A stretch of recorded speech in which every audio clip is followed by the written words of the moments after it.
बोलिए तीन बाण धारी की, बोलिए लाज बचाने वाले की, बोलिए हाथ पकड़ने वाले की। बी करना भैया एक बार।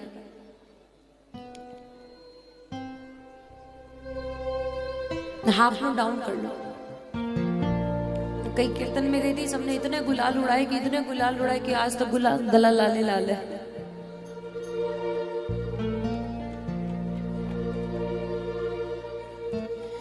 जिन नजरों को बाबा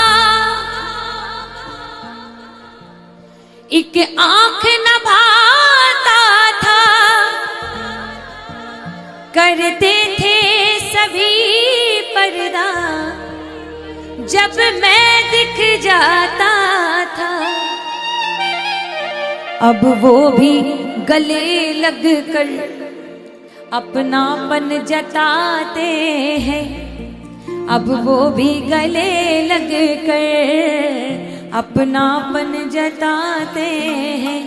जब कोई नहीं आता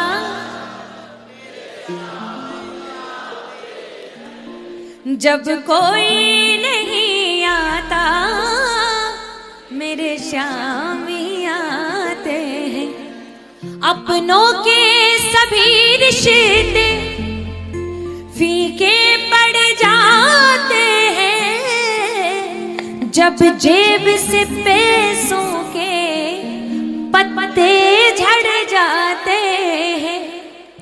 मतलब से सभी माधव यहाँ रिश्ता निभाते हैं।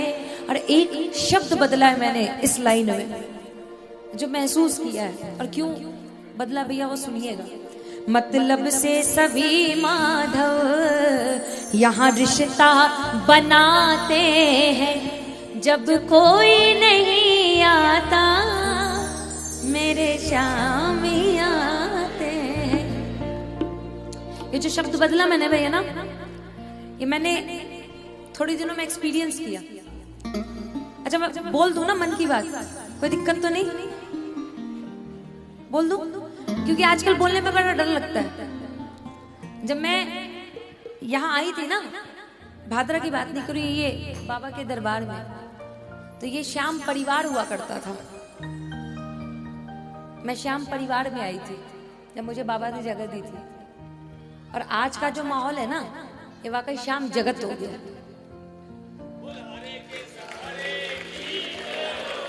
परिवार की बातें ना फेसबुक पे और व्हाट्सएप पे शेयरिंग नहीं होती है। अच्छा कोई अपने परिवार की बात फेसबुक पे डालता है क्या? अगर परिवार में कोई गलती कोई कर दे, अच्छा इंसान ही है ना, जाने अनजाने किसी से भी गलती हो सकती है, कभी मेरे से, कभी आपसे, कभी किसी से। अगर हम परिवार का हिस्सा हैं तो क्या कोई अपने परिवार के लोगों की बदनामी करते हैं क्या? नहीं करते ना। लेकिन आजकल आप देख लो, हर दिन कुछ ना कुछ, हर दिन कुछ ना कुछ। तो इसलिए बड़ा डर लगता है, इसलिए पूछ लिया कि बोल दूं, कोई दिक्कत तो नहीं? पक्का ना? प्रॉमिस करो। और पिंकी प्रॉमिस?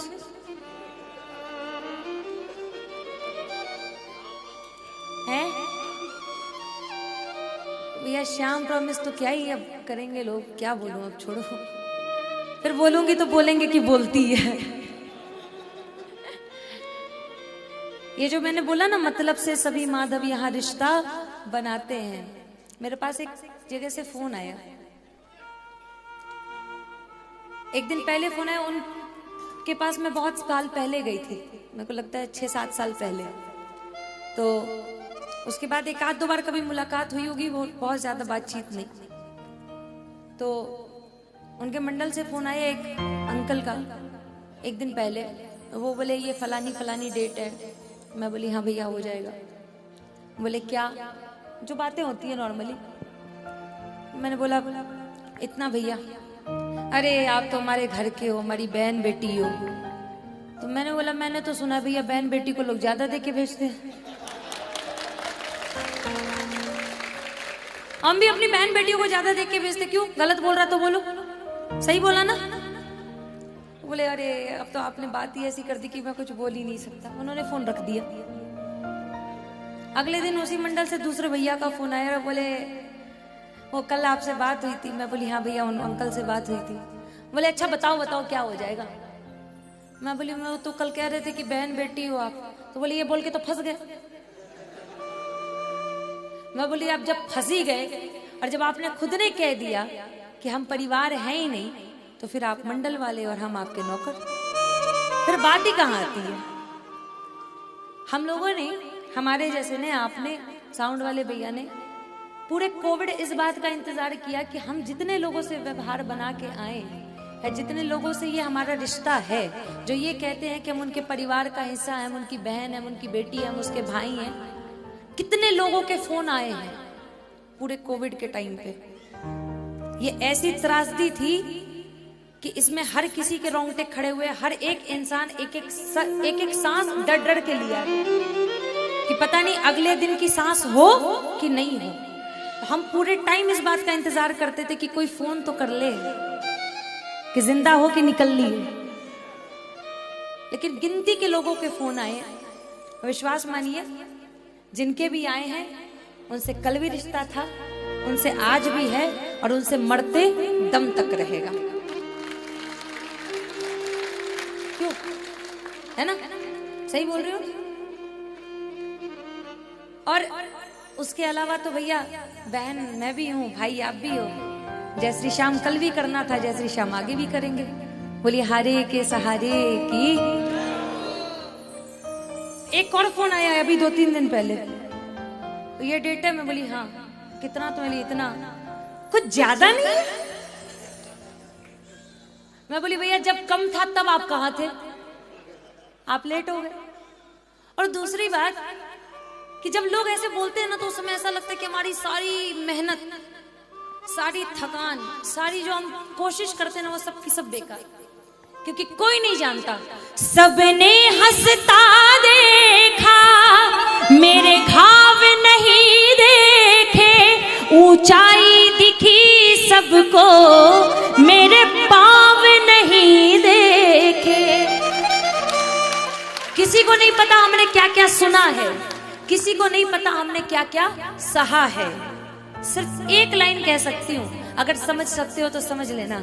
इस मंजिल को पाने में छाले पड़ जाते हैं, इस मंजिल को पाने में छाले पड़ जाते हैं। और छाले सिर्फ पैर में नहीं, दिल पे भी, दिमाग पे भी, आत्मा पे भी।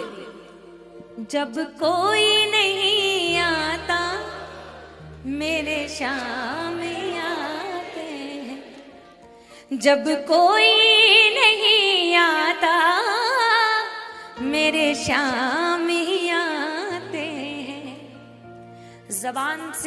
जबान पे लगी हुई चोट सबसे पहले ठीक होती है पूरे शरीर में, है ना? ये डॉक्टर्स कहते हैं जबान पे कोई चोट लग जाए, कुछ कट लग जाए, तो जितनी जल्दी और चोट ठीक होगी उससे पहले ये चोट ठीक हो जाती है। लेकिन जबान से लगी हुई चोट कभी ठीक नहीं होती।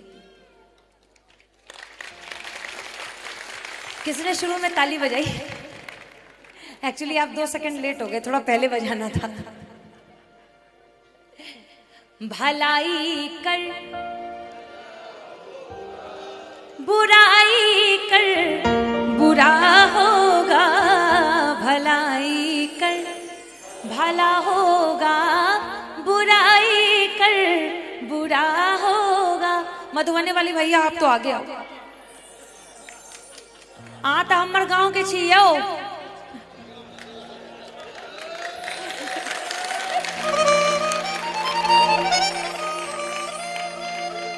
जिस समय मैं नंदू ताऊ जी को मिलती हूँ ना, तो वो भी ऐसे ही बात करते, क्योंकि वो दरभंगा के, मैं समस्तीपुर की, और ये भाई साहब थोड़ा आगे मधुबनी के। मतलब इनके यहाँ की भाषा इतनी मीठी है भैया कि अगर किसी को मार भी रहे हो ना, तो ऐसा लगता है 2-4 और मार ले, इतनी मीठी। मेरे हस्बैंड बता रहे थे एक बार मेरे ससुर जी कहीं जा रहे होंगे ट्रेन में, तो उनकी किसी से कोई बहस हो गई, वो भी मधुबनी के थे, तो मेरे ससुर जी को बोलते हम वहां के ना छत्ता घोइप दे।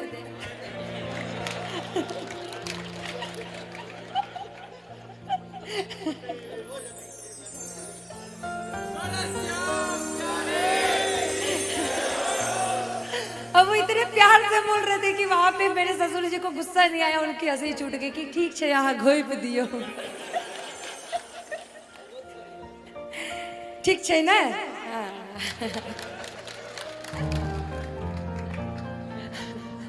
भलाई कर भला होगा, बुराई कर बुरा होगा।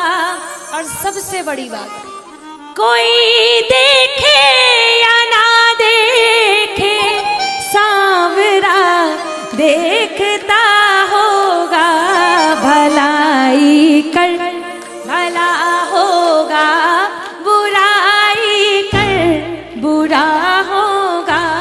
भलाई कर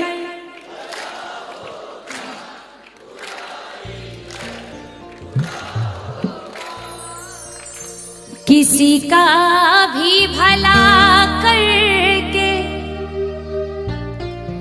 नफा नुकसान मत गिनना। मदद करके गरीबों की कभी अभिमान मत करना। ये दुनिया 4 दिन की है, फिर उसके बाद क्या होगा। भलाई कर